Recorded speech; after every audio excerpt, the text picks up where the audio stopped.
Now, first I'd like to introduce my colleagues and ask them to say a few words. And first and foremost is the Minority Leader of the Democratic Conference, Senator Sampson, who I can't tell you how much support he has given me on this issue. And he's really been a leader within the entire legislature on the hydrofracking issue. Senator Sampson.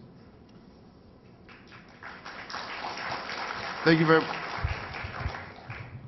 you very much, Senator Vella. I want to thank you for your leadership on this issue, and also acknowledge my other colleagues, Senator Perkins from Harlem, and also Senator Dabo from Queens, who have been very instrumental in dealing with this issue. And brothers and sisters and ladies and gentlemen, when you talk about the issue of hydrofracking, this has become increasingly polarized, and our conference wants to ensure that the government's actions are based on facts and information and not on alarmist rhetoric or unfounded speculations. Once again, taxpayers are being asked by the energy industry to believe their drilling practices are safe and clean. But we need to look no further than the recent events what happened with respect to BP in the Gulf of Mexico, and recognize the importance of fully understanding the impact of drilling before breaking ground. Without a thoughtful and comprehensive study of hydrofracking, access to clean, drinkable water will be in jeopardy, and the health of millions are at risk. And ladies and gentlemen, this is unacceptable to us and should be unacceptable to everyone.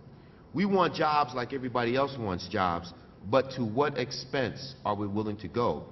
Are we willing to sacrifice and harm our health, but most of all, harm the environment? As legislators, we have a responsibility to not only serve the public, but to also truly understand the impact government measures will have on New Yorkers before we take action. Before we decide whether to provide authorization for companies to drill here in New York State, we must have the information about the long-term health and economic impacts this process will have, and this forum will provide us with greater understanding of the truth. And I think it's all about knowing, understanding, but most of all, sharing the information, so the speculation and the questions that people have regarding the physical health and also the health of the environment can be answered, and a decision can be made based upon all those facts. Our conference, we had called for a legislative hearing which would be open to the public, but we were denied by our Republican colleagues on the other side of the aisle, who we believe don't want to bring the information to you, bring the information to the public, who has to make the decision. We could talk about jobs, we could talk about economic development, but I always say, to what expense are we going to harm people and our environment? So we must not allow hyper-partisan rhetoric to guide our actions, and we must confront one of the greatest environmental and financial decisions faced by New York State in generations. And the only way we can face that is by making sure we have all the information necessary. We don't want to wait until something happens afterwards and say, if we could have, would have, and should have.